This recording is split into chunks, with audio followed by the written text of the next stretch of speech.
So you guys want more handstand push-up info. So today I'm going to break down the handstand push-up into 3 different sections. The bottom part, so the bottom of the handstand push-up, the bent arm section, the straight arm section, so the top of the handstand push-up, and then the transition in between. I'm going to cover a variation, so if you're still building up to be able to do it up against the wall, so you don't quite have the strength yet to do the handstand push-up, I'm going to give a variation for that. I'm going to give a variation for if you need the wall for balance. And a variation for those of you who already have a freestand and a handstand. Now you might find that you have to chop between the 3 of those depending on which variation, which transition you're doing. Now I'm going to give you 2 variations. So we're going to do a deficit, so collarbone to a box, and then head to floor, both against the wall and freestanding. Okay, so let's cover that bottom position first. So we're going to go into a shoulder stand on a box. Now this is something that you should be training if you're doing all 3 of these options. Creep seesaw the body up, so shoulders come down, hips come up, and just find a position in a tight tuck where you can just float. Now ideally you should be able to hold this for 15-30 seconds quite comfortably. A good test is to be able to hold a conversation. You should be able to breathe normally. That tells you you're in the middle of your balance window. So play around with that position, but just make sure that you've got everything tight. And then what we can do is we can make that increase it, and especially for the handstand push-up, we want to get that in a straight body position. So slowly open the legs up. You could practice if you struggle to get all the way up into a full position. You could practice holding positions in between. Grab a spotter if you need it. Use a wall in some variation so you don't backsplat. But get comfortable with that against the box or a IKEA step or something like that. So that's the shoulder stand position. Then we can go into the much harder variation, which is to do that up with head on the floor. So now the head is the same height as the hands, and you're going to try and find that shoulder stand position and be able to hold this. Now I know people that can do handstand push-ups that can't hold this for like more than 2 seconds. So this is definitely something that will help you improve your control and your consistency of the reps of the handstand push-up, because it's like having a bottom of a squat that you can't hold for more than a second. You just fall over. So we want to be able to hold that position and show control there. So this is the floor variation, and I would probably just go into this. I wouldn't do it in a tuck position. I'd go straight into trying to step into it. So you can just take one leg up and then the other leg, and then just try and hold that. Again, this is something you can play with even if you don't have a freestand and handstand yet, but it is on a much harder scale than the shoulder stand.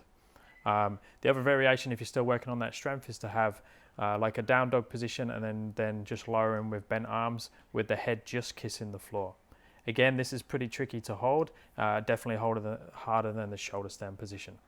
So aiming to get each of those positions. Harder variations a bit shorter time, maybe 10-15 seconds is pushing it, especially for that straight leg one, and then the other variations being able to hold for 5, 10, 15, 30, even 60 seconds. You could hold that full shoulder stand position for.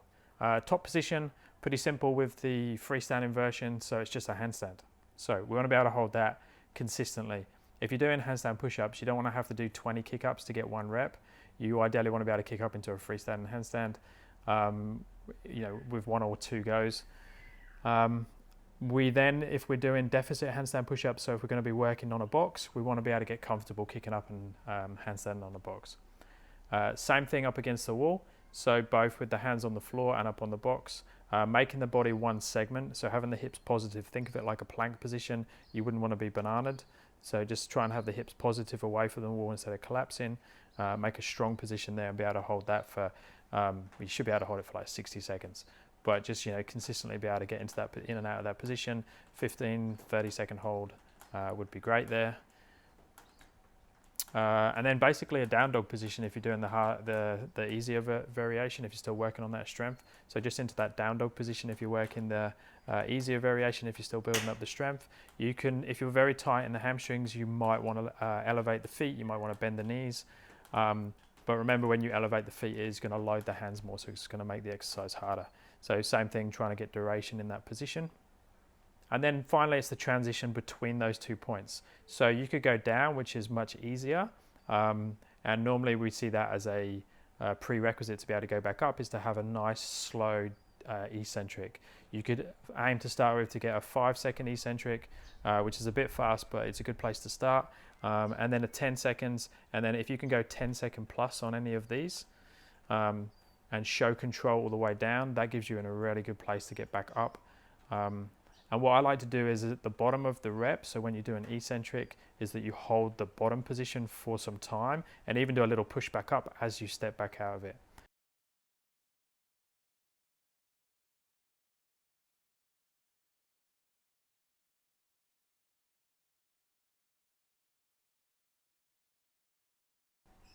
Now, I'm probably going to do this in reverse because this is probably harder than actually doing a full handstand push-up. It's to hold that bottom position for 5 seconds and then push out into back up into your straight position.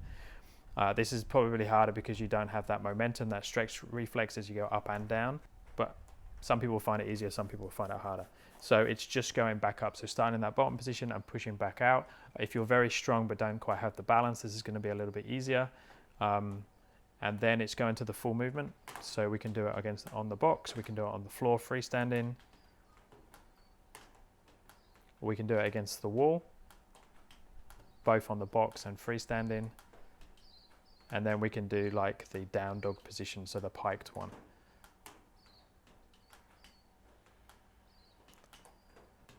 In terms for how you program for this, how often you should train it, how you fit it in with your other training and stuff is going to be very, very individual to you. But have a play with each of those positions. Let me know how you go. Any questions, stick them in the comments below.